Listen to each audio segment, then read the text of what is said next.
The Philadelphia Eagles add an off-the-ball linebacker in Kyzir White, a player I had linked to us earlier on in this process. Let's talk a minute about Kyzir White's fit for the Philadelphia Eagles.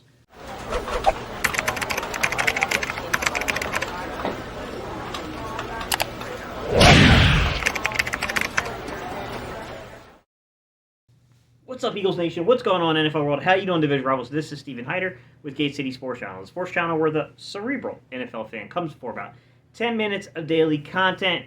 Real quick before we jump into today's content, if I could ask you to please hit that subscribe button if you're new and you enjoyed the content.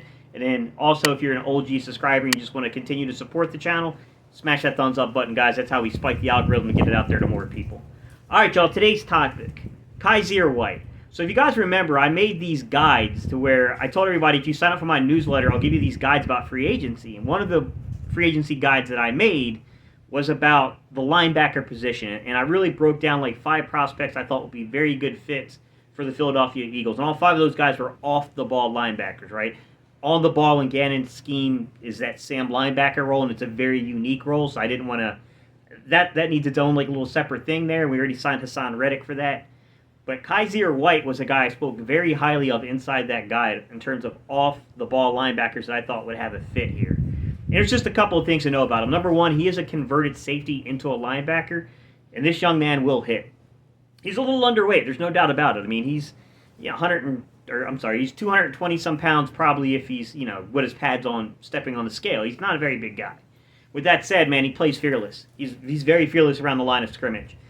Primarily, from what I've observed most of the time, he plays more so as a will linebacker. I know that we're very high on Davion Taylor and his movement skills, but Davion has to stay on the field and he's got to stay healthy. And Kyzir gives you a little bit more than just will linebacker play. He can play the mic for you as well. Really good coverage guy. Let's be great. Let's get 1% better today. Play with that heart. Play with that passion. We dogs out here, man. He does a very good job of dropping back and moving those hips, man. He's really good at not only judging the depth because he's a former safety, much like T.J. Edwards, by the way. T.J. Edwards was a former safety as well. But he does a really, really good job of getting his hips and getting the depth right. And that's something that's really hard to teach at this level. Like, you kind of hope that guys have that basis down by the time they reach you at the NFL level. So Kyzir White's one of these guys that he's got a really good feel for where he's supposed to be in his own system. With that said, guys, look, this Philadelphia Eagles team is going to be very much like a mix and match of how they want to play guys. I mean, I'll tell you this, that Davion Taylor and T.J. Edwards is probably part of our big-time, stop-the-run package. Kyzir White's going to give you a little bit more of that momentum and move-around guy that's a really good defender, against the pass. He can definitely get that back there and pass, kind of defense. And on top of that, guys, he does have some utility and some use as a blitzer. It's an interesting signing, guys. I think they're definitely trying to shore up some pieces here and there. A guy that I don't know too much about his special teams prowess. I mean, who knows how good he is, but we'll find out as the season goes on because I'm pretty sure he's going to have a role there on special teams. But look, I personally like the signing, man. I don't know the exact contract details. What I've heard is it's a 1-year deal that's worth up to $5 million, so I'm not too sure what the escalators are in the contract to get him to $5 million, but I mean, I love this deal, man. If you look at the Chargers roster, they drafted some guys at linebacker that haven't really panned out for them. Kyzir White had been sticking around for them, finally hits free agency, and it's just, I think they kind of got put in that situation to where they have to play the guys that they've drafted, and you get a really good player like Kyzir White at this point that hits free agency. I think he's the type of player you look for in free agency, right? A guy that maybe a team really, and honestly, if it was truthful with itself, doesn't want to leave, doesn't want it to walk out the door. But nonetheless, they're forced with a decision, right? And I love the role because I think Kyzir White's a really good fill-in for Alex Singleton, who was a high-caliber tackle guy. He's a guy that can get you a lot of tackles. Kyzir White, a little bit more of a versatile player, I would say. I'd say he's a little bit more of a will and a mic, kind of gives you 2 alignments a little bit more to where I look at a guy like Alex Singleton, I really thought to myself, he's on the outside, whether it's the Sam, whether it's the will, he's going to play more so towards your outside for you. And mostly from the will linebacker perspective. Hey, Kyzir White, welcome to Philadelphia, guys. Let me know your thoughts down below. What do you think?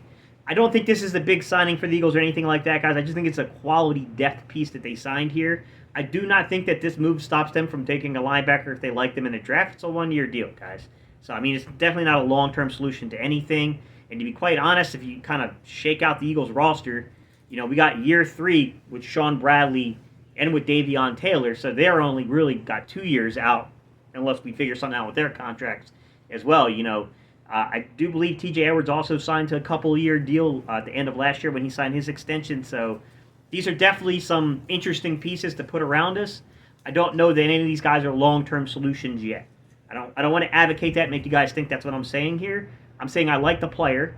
I think he definitely adds to the depth of this defense, and I do like what he can do from a productivity standpoint and how they may or may not use him. But I don't necessarily think this precludes us from drafting a guy, per se.